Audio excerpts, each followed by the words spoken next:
Welcome to another episode of Done is Better Than Perfect. I'm your host, John Grubbs. Welcome to the show.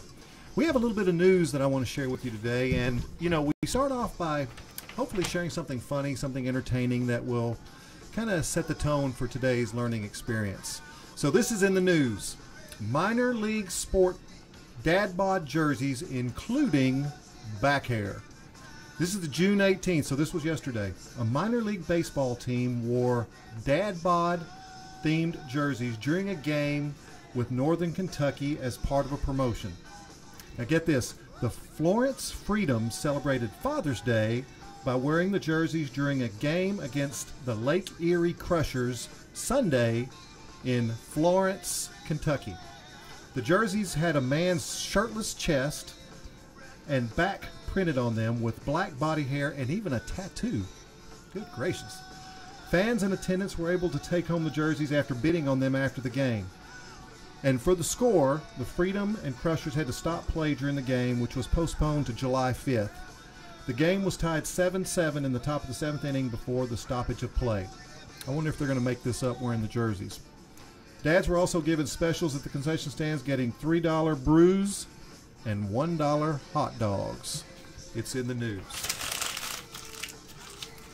Now, our topic today is meetings. I have people tell me that we hate meetings. We hate going to meetings. We hate being part of meetings. And I've just found that not to be true. I don't think we hate meetings. I think we hate bad meetings. And meeting expert Steven Rogelberg has studied meetings, and he shared some ideas that I think you will find valuable to help improve this part of business, this part of our lives that we sometimes endure when we could enjoy and find value. Now, there are several studies out there, but the one that I'm going to refer to is that there are some ways to make this time precious together. And the next time you're in a useless meeting, I want you to think about sending this video, this link, to the person that led the video. Let them know that there are ways to improve the meeting and have some fun with it. So if you enjoy my video, if you enjoy this work, I want you to subscribe to the channel. I want you to ring the little bell so that you can get notifications. I think we can improve the world one meeting at a time. So here's tip number 1. When you're holding a meeting, think small. No spectators. No people there just to listen. Because what happens is when we invite extra people, we have this feeling that they need to be a part of it, or they feel like they need to be a part of it. And all it does is add time, add content that's not necessary in the meeting. Keep the meeting lean and don't waste people's time. Also, we all need a clear call to action in the meeting. And sometimes that call to action might be just be aware. I want you to be aware of this content, be aware of this information. And we all know what happens to information if we find no action associated with it. If we don't know what to do with information, where do we put it? Of course, file 13. So make sure that you think small. Large meetings are the result of sometimes leaders not wanting to leave people out, even when they're not essential. And when people are invited to a meeting or not invited, sometimes they get worried because they feel like they're getting excluded. So I want you to just get over that. Don't invite them. You can share meeting notes with them afterwards so they feel connected and they can contribute as they see fit. Now, there's one caveat. The caveat is if you're going to share your meeting notes with other people that weren't invited to the meeting, make sure you do it within 24 hours so they don't feel like you were they were an afterthought in your mind. So that's number 1. Think small. Smaller is better when it comes to meetings. Number 2, be a good host for meetings. Make people feel appreciated and welcomed. What you can do is greet the attendees and introduce people that may not know each other. And of course, there's one way to always make meetings better, and that's to provide food. Food is one of the simplest and most common predictors of an effective meeting. Just simple snacks. It doesn't have to be a meal, but something people can munch on while they're experiencing the meeting. And it tells people that you took the time to consider them as important. Another way to improve your meetings is to get out of the 1 hour box. we sometimes feel like we have to default to 1 hour for every meeting. And it's like the default length. We're going to have a meeting. How long is it going to take? An hour. Well, get out of that box. Work has a funny way of expanding so that it will fill whatever time we allocate for it. It's like that great stuff expanding foam. It will fill the time. So if you plan a 1 hour meeting, it's usually going to last 1 hour. If you think, if you schedule a shorter meeting, you're likely to get things more done quickly. And research suggests that if teams are under a little bit of pressure, in other words, if we only have a certain amount of time to get things done, they perform optimally and they're more focused. So go for 20-minute meetings or 30-minute meetings or 40-minute meetings, and make sure you have clear agendas and goals. Another way to trim meeting length is to simply stand up. Do a stand-up meeting instead of a sit-down meeting. And guess what? The quality of the outcomes are the same, but the stand-up meetings take half the time. Let's get off our rumps. Do a stand-up meeting. If you want to improve meetings, switch it up. Research shows that a walking meeting, people report higher satisfaction and even more creativity. And if you're going to do a walking meeting, limit it to 2 or 3 participants, including you. And if you are going to do a walking meeting, warn people. You don't want ladies to show up with uncomfortable shoes or high heels and have to walk in an environment that may not be conducive to that type of footwear. Make sure you give them some time ahead to plan for a walking meeting. And also make sure that the people that are coming to the meeting don't expect to use their laptops or give presentations, that it's just going to be an audible meeting discussion. Another way to switch it up is to have individuals brainstorm in silence and then record it on paper.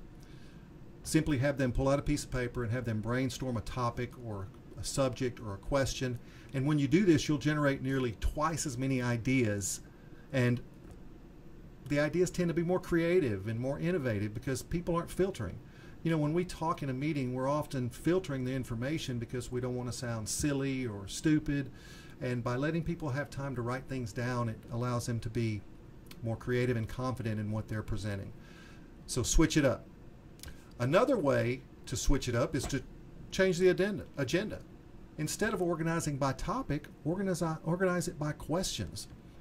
So you have a litmus test for determining who needs to be there because they're answering questions that are within their area of expertise. If you're going to ask questions about accounting, you may not have operations, or vice versa. And it gives you a better sense of when to end the meetings because you've answered all the questions. Booyah, the meeting's over. We've answered the questions. Another thing that's important to do is to evaluate your meetings. That means you have to be willing to take honest feedback. And when we're the one leading the meeting, we tend to be biased. We tend to think that the meeting is effective.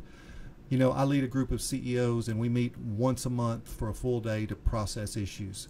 And at the end of every meeting, I ask for deliberate feedback. How did you rate the meeting? On a scale of 1 to 5, on a Likert scale of 1 to 5, how did you rate today's meeting?